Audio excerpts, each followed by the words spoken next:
Good morning guys, no? Ako, ang experience ko, ang bata ko pa talagang sumabak talaga sa trabaho, no?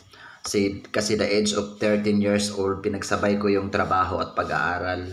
Kasi ako talaga, gusto ko talaga matuto maggupit. So ngayon, hindi ganun kadali ang naging journey ko sa paggugupit. Hindi ganun kadali para matuto para sa paggupit, no? Kasi kailangan may determinasyon, may pagmamahal. So gabi-gabi iniisip ko yun habang nag-aaral ako sa Requeria sa Quiapo dati sa main office. Iniisip ko, sabi ko, Lord, ibigay mo naman sa akin ang gusto ko kasi gusto ko talaga matuto. Ngayon, nung natuto na ako at minahal ko yon, pinahalagahan ko yon, talagang araw-araw, talagang sipag, ganyan. So talagang ang experience ko sa paggugupit hindi ganun kadali para maging maganda kaagad ang gawa mo, no?